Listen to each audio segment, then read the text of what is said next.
Philippines. My name is Herman Frank, by the way, and I am an attorney. I'm licensed in the state of California. I wanted to comment once again on the ICC case, International Criminal Court in The Hague, Netherlands, proceedings against Mr. Duterte.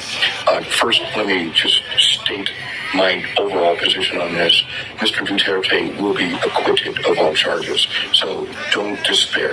And as illegal as everything seems, he will be granted his day in court, and when he is there, he will win. He's got a great legal team, recently appointing an ICC specialist attorney from London, Cambridge law grad, super brainiac guy, plus a Philippines team of lawyers. And I think it's important to have both, because a primary defense in this case is that what Mr. Duterte did was legal in Philippines. And let's not forget, they had Senate hearings. Mr. Duterte appeared in front of the Senate. He explained what he did, why he did it. He said very clearly, I am the one responsible for it. And what he was saying is, if it's right or wrong, it falls on me. Notice nobody prosecuted him in Philippines. There was no prosecution. Everybody knew what was going on here. Everybody realizes that there's no denial from Mr. Duterte. He's been very clear about it, and yet nobody prosecuted him. So what does that tell you, right? This is what it tells me as a lawyer. If it were a violation of law, he would have been prosecuted. He wasn't prosecuted. That means it was not a violation of law. And if it's not a violation of law here in Philippines, it's not a violation in The Hague, Netherlands. It's not like you have to obey two levels of law. It's either legal or it's not legal.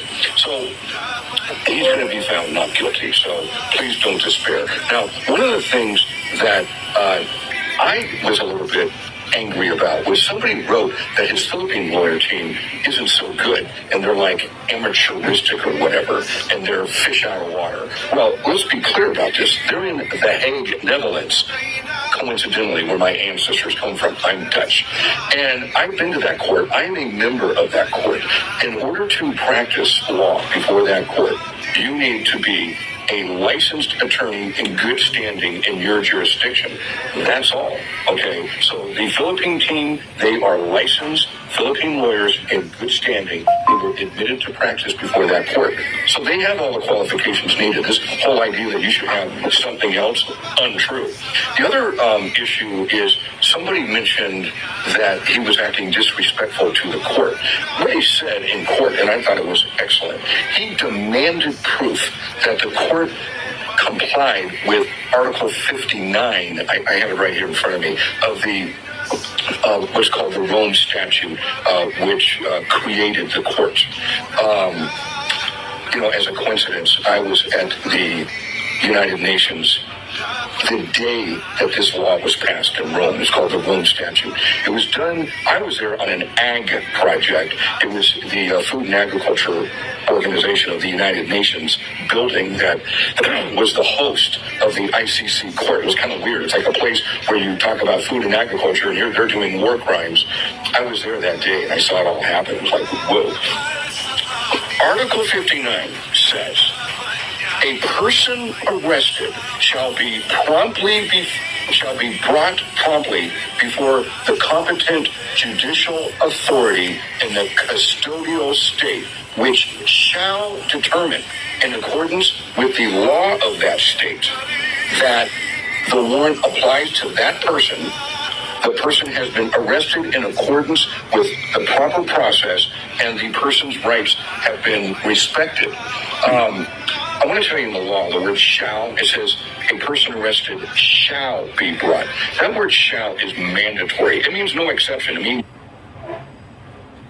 you must. It's like, what part of shall don't you understand, right? And what the attorney was referring to the judges was that didn't happen.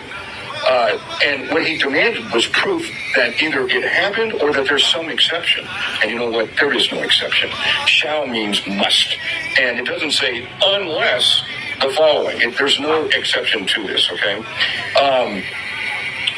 He demanded proof that that had been complied with or that there was some exception. You know what the judges did when he said that to them? Nothing. They 100% ignored it. You know, there's a rule in law that applies to that situation. And it goes like this. Silence can be inferred. An inference from silence is a confession. And right then and there, the judges, by not responding to it, basically confessed that Article 59 was not complied with. They basically admitted it. I mean, they know it hasn't been complied with. The legal team had every right to demand proof, either of compliance or some exception that they're not aware of. If the judge had an idea of an exception, they should give it, but they didn't. They were just silent. The court violated Section 59, for sure. And because of that, the question becomes, well, what's the remedy? What the court said is, oh, you'll have a chance later to address that. And it's like, no, that ought to be addressed right now. They set a different kind of hearing for September, which is called a confirmation hearing. In USA, we call that a probable cause hearing. It means there is good reason to believe that Mr. Duterte committed a crime. And that hearing will be evidentiary in nature. It'll be very interesting. But before then, the whole arrest, if there was a wrongful arrest of a defendant in the state of California, that defendant would bring that issue up immediately, not after trial. You do it now.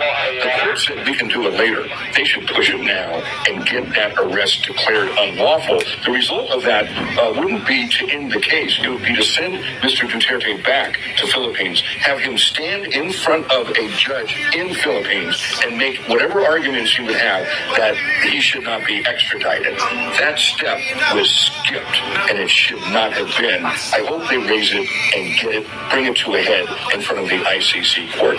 Thank you for listening.